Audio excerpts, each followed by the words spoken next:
So, one of the many unanswered questions when it comes to this case, and one that's had very little attention, maybe it's been put in the too hard basket, and that question is, where did Daniel go on the Friday and the Saturday when he was allegedly searching, and what exactly was he doing? He's given us contradictory statements in terms of what it was that he did at first, whether it was that he ran up into the woods for a look or that he immediately jumped in the car and went for a drive around all the dirt roads and culverts and things like that, or even if he went for a drive and came back 10 minutes later and then went off into the woods. But after that, we seem to have very little information from him, other than the claims that he was just flat out for that 2 days that he was searching.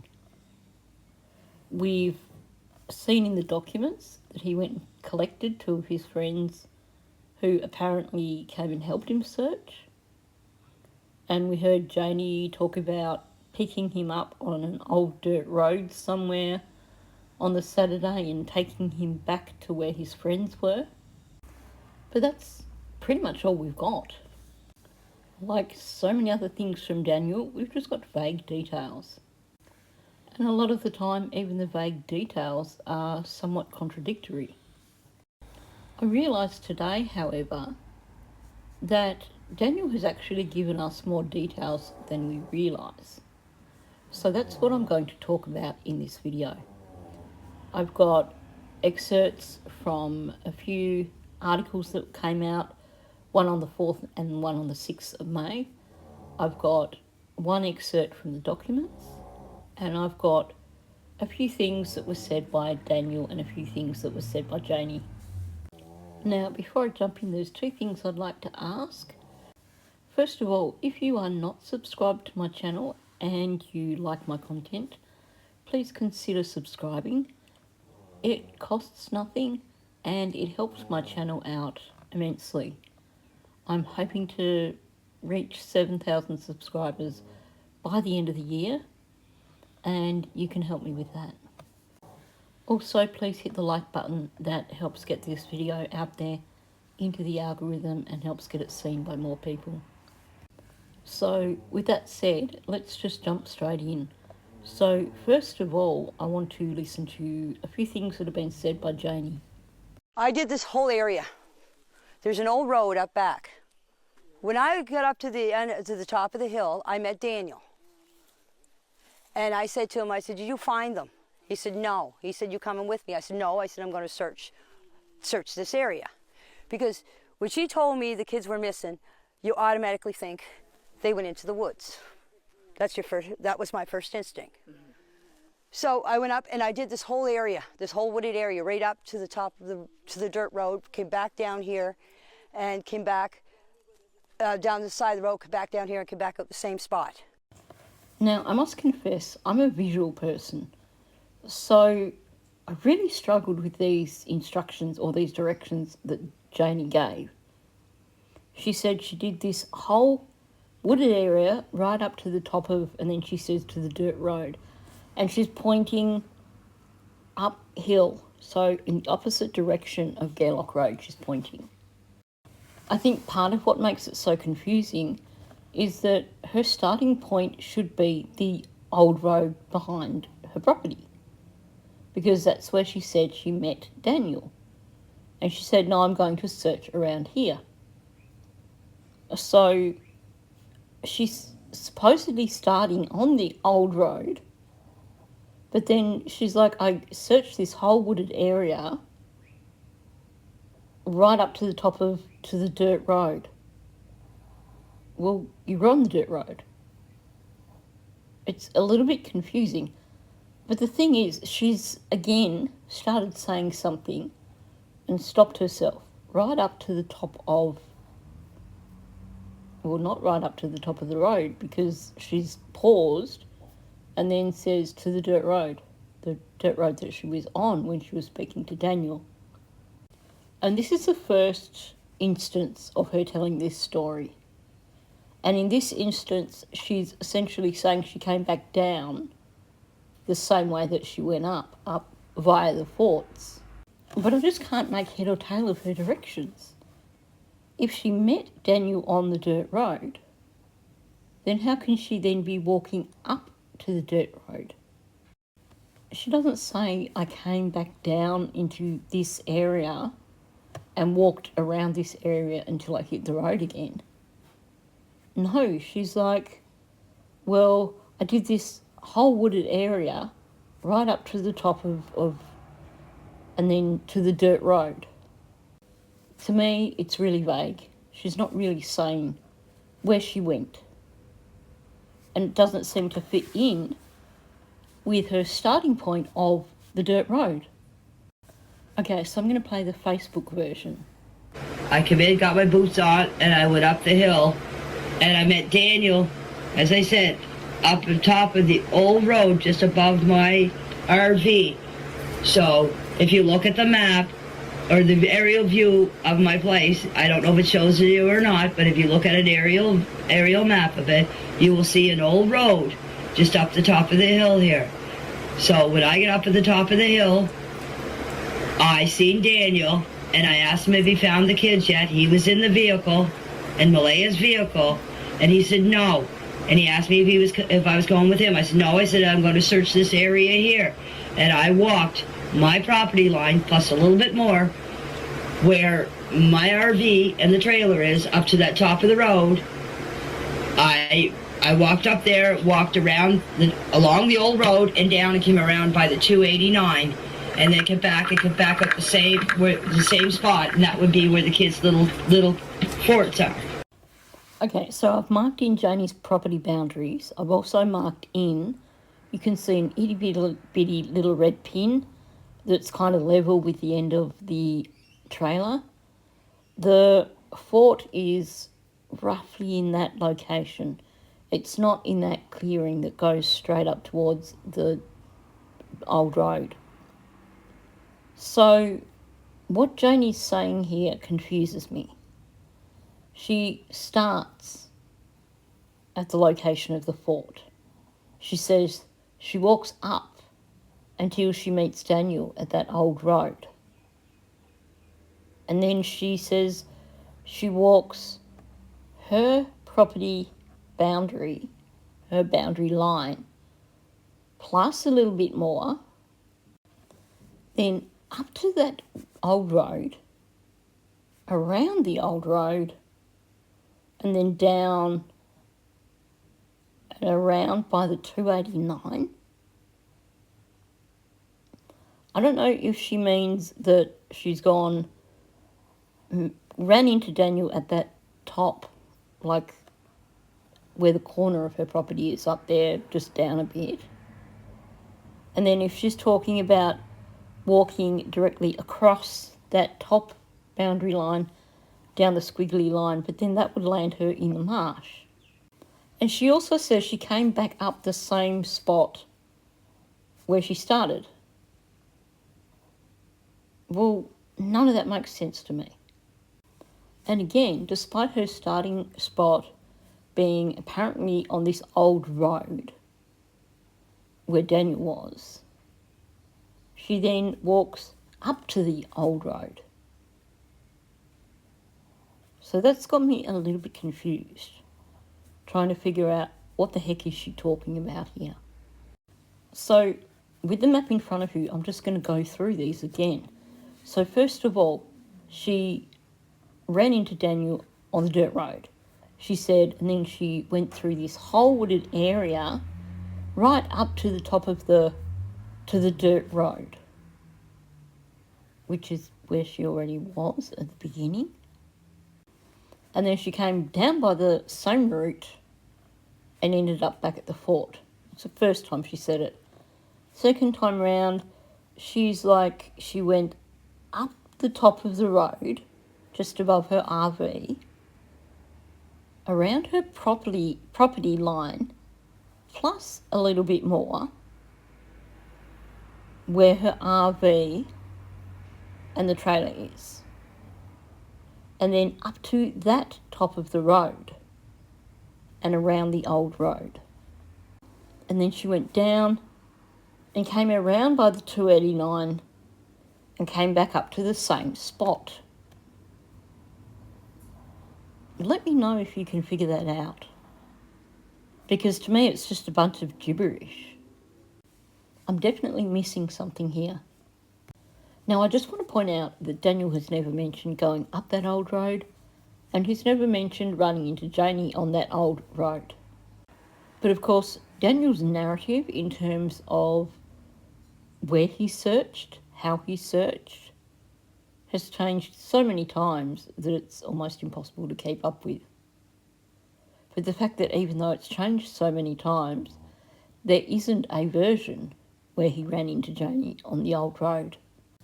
Okay, so I'm going to play a clip from one of Daniel's interviews, because there's one thing he says that had me a little bit baffled. So they slid it open, the boots were right beside the door, and just proceeded to, I'm guessing, play outside, and then they must have just got out to the back fence, and then they were gone. So the odd thing about this was him saying that he thought that they must have got out to the back fence and then they were gone. Now, when I'm thinking about a yard on property, when you talk to me about the back fence, to me that is the fence at the very, very back of the property. The fence along the driveway, I would refer to that as the side fence. Same with the other fence on the other side of their house. Even though it's one of those crappy roadworks orange things, it still would be a side fence. So I found it really odd that he could be so specific, because apparently they didn't even know they were playing in the backyard. But then apparently they must have got to the back fence and then they were gone. He's not talking about getting through the gateway near Janie's trailer. He's not talking about getting through the fence on the side of the driveway that's closest to the house where they hadn't put any of the upright pails on yet. No, he says they must have got out to the back fence and then they were gone. I'm wondering if there's a bit of leakage in this comment, because I'm sure he's not referring to them actually literally going to the back fence and going under or through the back fence, the very back fence. I mean, if they go out that back fence, where exactly are they going to go? So it's an interesting statement. Like I said, I don't think that's what he literally means. I think he's trying to describe the gateway near Janie's RV, but for some reason it comes out as the back fence. Okay, so I have one more audio clip to play from Daniel before I move on to some excerpts from articles and from the documents.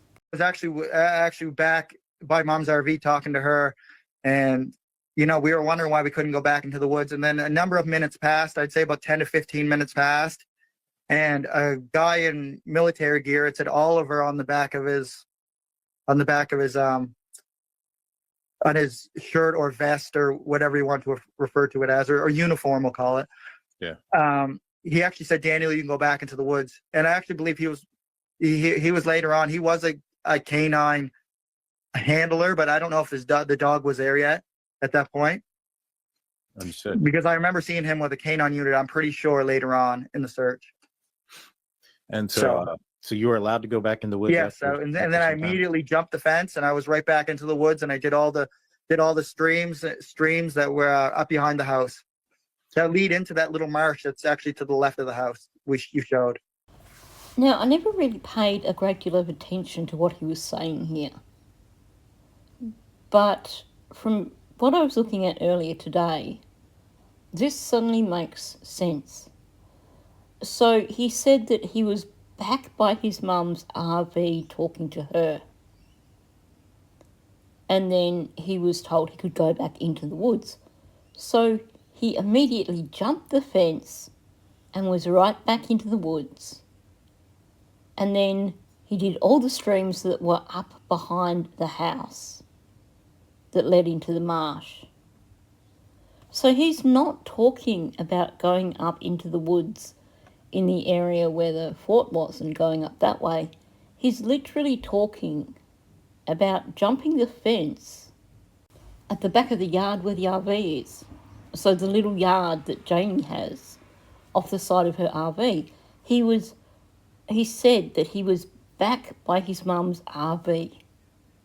He immediately jumped the fence and was right back into the woods.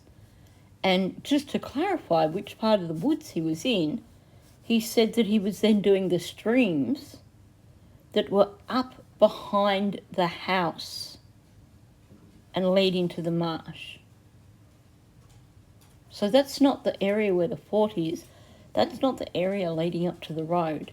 He's talking about directly behind the house. Okay, I'm going to put a pin in that for just a moment and come back to it.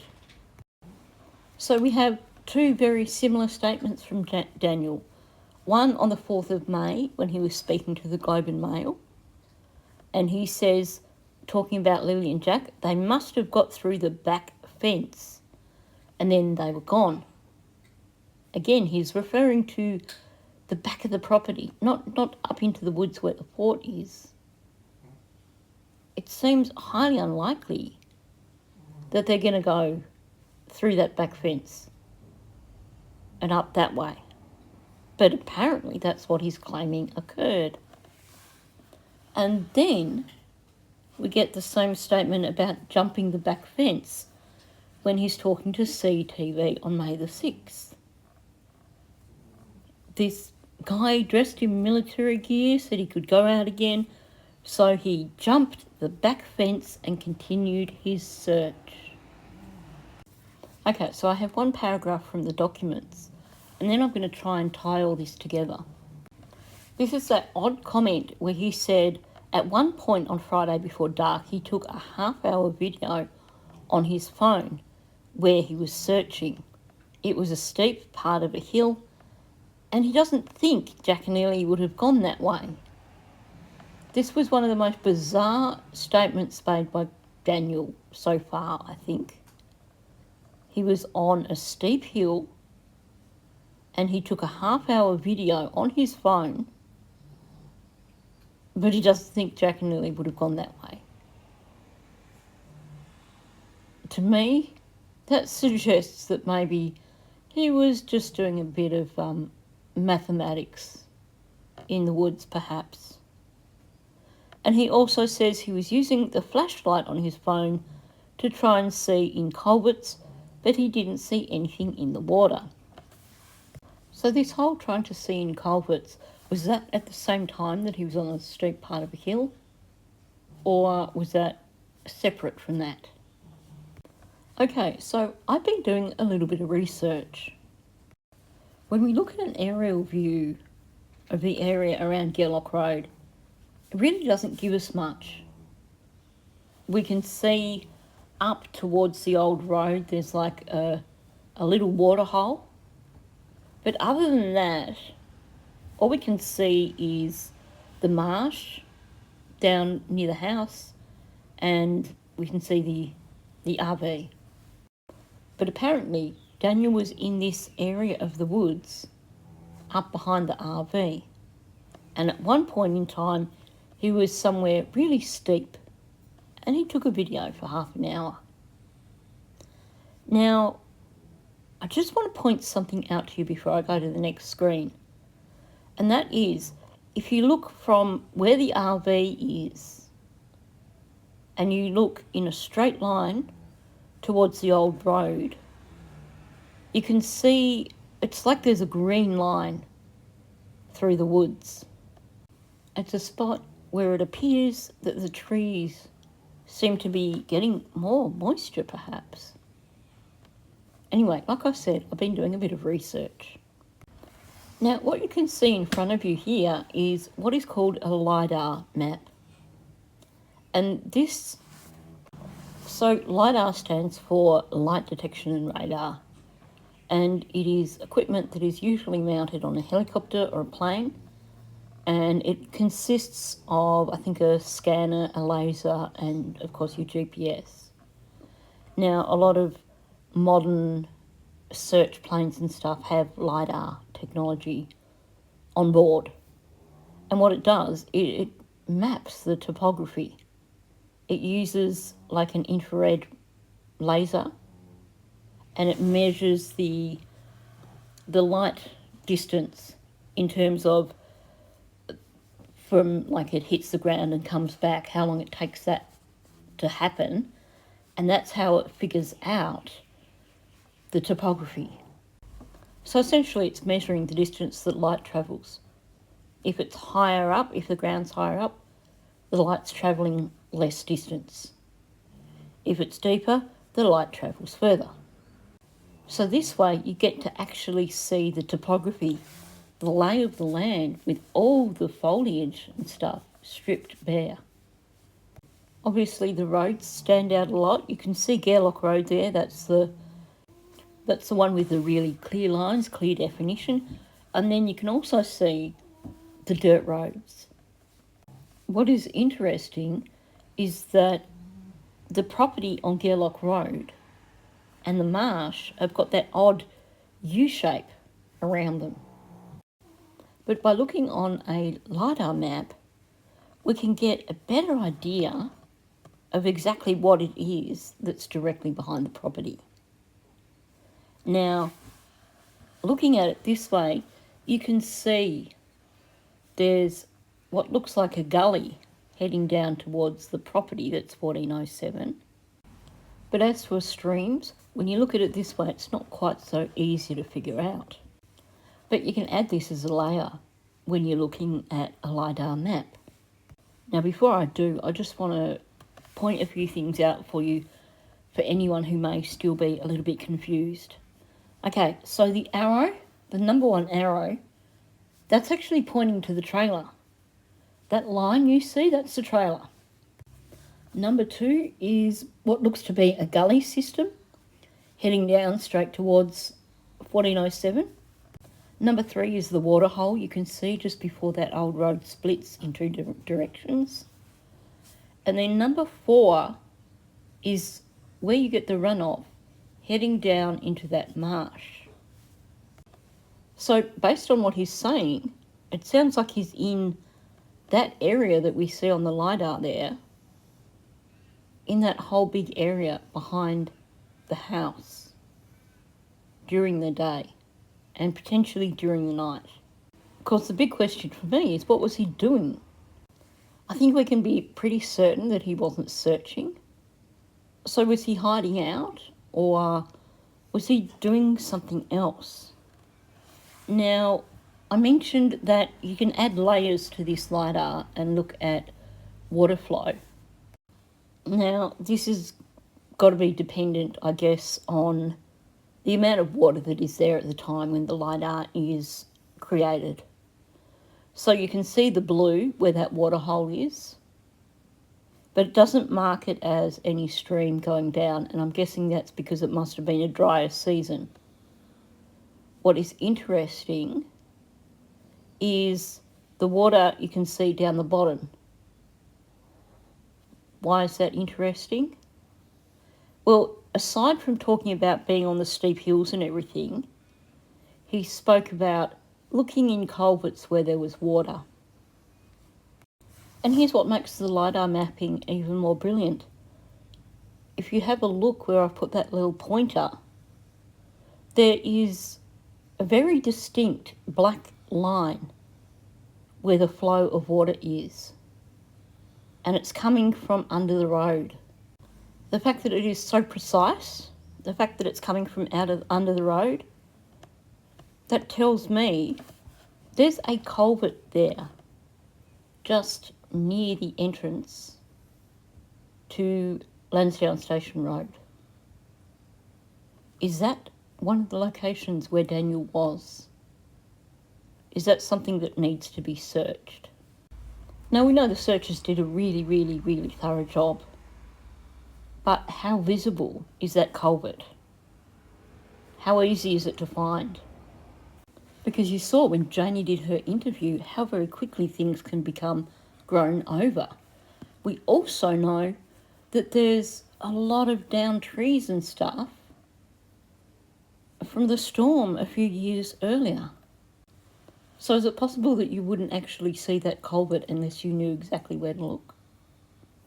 Just throwing that out there to consider. He mentioned taking a half-hour video on a really steep hill just before dark. And then he mentioned shining his light into culverts when it got dark. Well, if you look on the top side of Gairloch Road there, that looks like that is a very steep hill.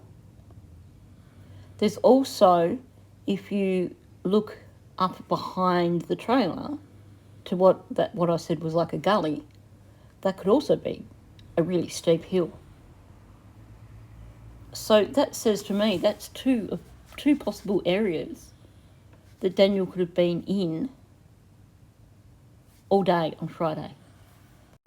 Now, the reason I'm asking about this particular culvert is that when Please Bring Me Home did their search, they were specifically searching areas where there was water. They searched a culvert that was coming under Gairloch Road from Lansdowne Lake, further along the road. But there was no mention of searching this particular location. So if I'm looking at the CalTopo map for the search that Please Bring Me Home did, there are 4 groups that did that area. And I'm just going to quickly go through what each of those groups was doing. So we have Group 6M. Start at Gairloch Road, travel northwest, staying on northeast side of the river. Follow all the way along up to the second set of hydro lines. When you see the lines, stay on the south side of the hydro lines and travel east. Pickup point is Matheson Road west, where the hydro lines cross. So they're basically joining the river off Gairloch Road, which presumably he's talking about starting at around Lansdowne Station Road. If you remember, Matheson Road West is the one up past Lansdowne Lake, the one that Janie refers to a few times. So you can see there's actually, I think, 3 or 2 red dots around the intersection of Gairloch Road and Lansdowne Station Road. And that was one of the starting points there. So they've basically gone from their starting point on Gairloch Road straight to the river and followed it along. Is it possible that they were aware of a culvert there and they checked a culvert? I'd be very interested to hear from Nick to know if they did actually spot a culvert or, something of that sort coming from under the road there. Or if they've missed it and they've just basically joined up with the river straight away and followed it along. So this is the group that's heading straight towards the Pipeline Trail. They're starting on Lansdowne Station Road, but they're heading away from Lansdowne Station Road straight towards the pipeline. Again, would the culvert have been visible? Or would they have just basically come off Lansdowne Road, made a beeline for their starting point and then took off and not seen any sort of culvert or anything running under the road? So this is another group that's travelling in that area along the river between Gairloch Road and Lansdowne Station Road, starting at Lansdowne Station Road. They're starting at a lower point. So if you can look just before Lansdowne Station Road has that sharp bend, there's a few dots there. That's where this group would have been starting. And the other group that was starting in the same area, they were also starting lower down on Lansdowne Road, where the second lot of dots are, travelling along until Lansdowne Lake. So neither of those groups would have been anywhere near the location where that culvert would have been coming through.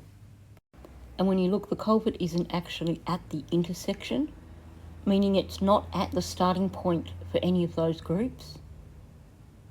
Could it have been missed in terms of searching? Daniel's talking about being on a steep hill, looking in culverts. I hope someone has looked in that culvert. Now I'll bring up a map of the property again momentarily, but until I saw the LiDAR map, I was most confused by this aerial shot from the drone that Tint put up.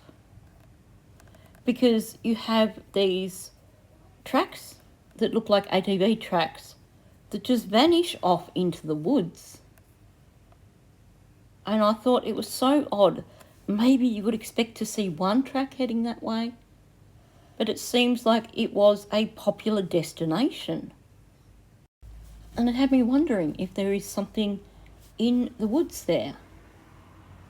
Remember Janie spoke about, she gave those really weird directions, but she said up to the, and then she stopped, paused, and then the old road.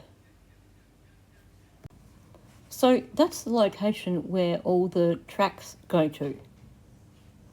They divert off into the woods up there. So it's actually quite a distance past the top of the property. But the question still remains, why? So it seems that if you were to divert up there, you would hit pretty much the very top of that big ravine or whatever it is. So given how very deep and rugged that looks, my question is this: is there a possibility that there could also be a cave system in that spot? Could Daniel have been hiding out in there through the day? Could Daniel have potentially hidden evidence in there? And while it wouldn't be top of my list, I guess we have to ask the question, is it possible that Daniel could have put the children in there somewhere? So when you strip away the trees, there's some really interesting topography around that house. And a few things that I think warrant a little bit of extra attention. And I just hope that the searchers did actually check those areas closely. Now before I finish, I just want to draw your attention to another area. And this is kind of me going off at a bit of a tangent, but it's just something I wanted to bring up. Remember during the search, of course you remember during the search, there was that altercation between Wayne Mackenzie and the group that went along that part, went through his property essentially. So this is also from the Caltopo map.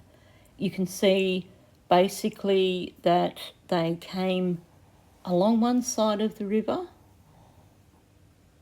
and then headed back to the campground and headed back up towards the hall where everyone was meant to, well, where they were meant to debrief and take a break. Now, I should just point out, those arrows aren't an exact route. What you can see here, the green line that you've seen, that is what you would normally see on Caltopo in terms of tracking the route that somebody takes. I believe that the searchers, the volunteer searchers, probably weren't using Caltopo, and that where you see these red arrows, that these are GPS coordinates that were put in before the search or after the search, basically just to mark what the route was going to be. So they would normally indicate a location where something was found. So they come up on the side thing as basically unidentified. But all they are is basically GPS markers showing routes. Based on what Nick said during his live stream, I think these were put in after the fact and show the route that they did actually take. So they went on two different sides of the river. Now, what we're looking at here, of course, is Wayne Mackenzie's property.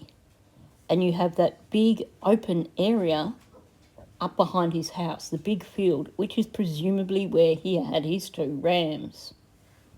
So what's interesting about this?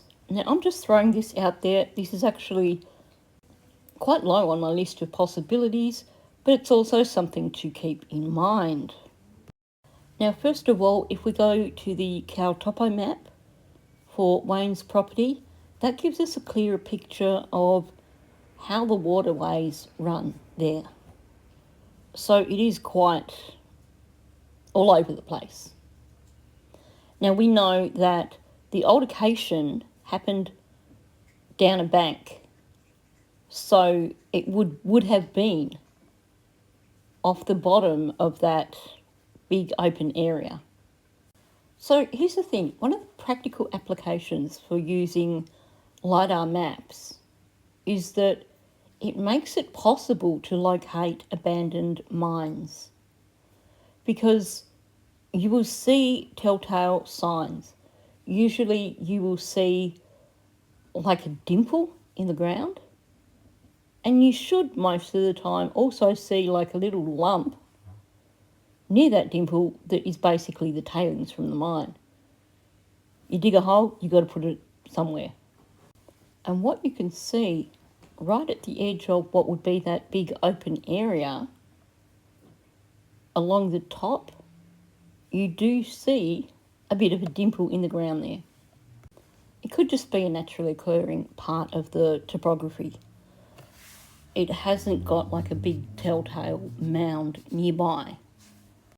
Until you zoom in, and then you can see there's actually a few different piles around it. Could this be an old mine shaft on Wayne Mackenzie's property? If so, could it be significant? Now, like I said, this is probably way down on my list of probabilities. I have to confess there's a few locations that I'm not sharing publicly. Locations that I found that to me are almost certainly old mines in the area, and locations that seem far more likely. But it's certainly worth asking the question, was Wayne Mackenzie not happy about people being on his land just because it was his land and he was sick of having searchers coming and going from his land, and he was just sick of the invasion of his property? Or did he put his rams in that paddock for a reason? And was he trying to make sure that they didn't come into that area for a reason? But going back to Daniel's location in terms of where he was on the Friday, it sounds like he was in this area directly behind the property. This area that has what appears to be a massive gully. This area that has that water hole, which is, I believe, one of the ones that they couldn't get a boat into with the RCMP because it wasn't overly accessible. And then you have down the bottom there that very, very steep hill and a culvert. Daniel, by his own words, has said that that's the area where he was on the Friday. He jumped the fence at his mother's RV and was immediately in the woods. And then he was searching the streams that run down into the marsh area. But did he go further? Did he go further down where you've got that steep bank? But that whole area between the property and the old road, that seems to be where he was during the day on the Friday. What was he doing? And when Janie gives her really vague descriptions, when she said she went up to the top of and then changed to the dirt road, was she referring to one of these locations that we see here on the LiDAR, up the top of that big gully? Maybe. So my question here is, what is the significance Was Daniel just hiding out from the searchers? Or is there something more in this area that we're not aware of? Like I said, maybe hidden caves within that gully system. Or maybe some connection with that culvert that goes under Gairloch Road and meets up with the Middle Pictou River. And is it something that is visible, or is it something that is hidden under all the debris and everything, and may be something you miss unless you know it's there? So I've given no solid answers here in this video. I've just posed more questions, but maybe me posing more questions might ring a bell for someone and lead someone down a track that may be worthwhile. So that brings us to the end of this video. I know I've come at things from a slightly different angle today, but I think it's crucial to look at this case from as many different angles as we can and to raise as many different questions as we can. So on that note, thanks for listening.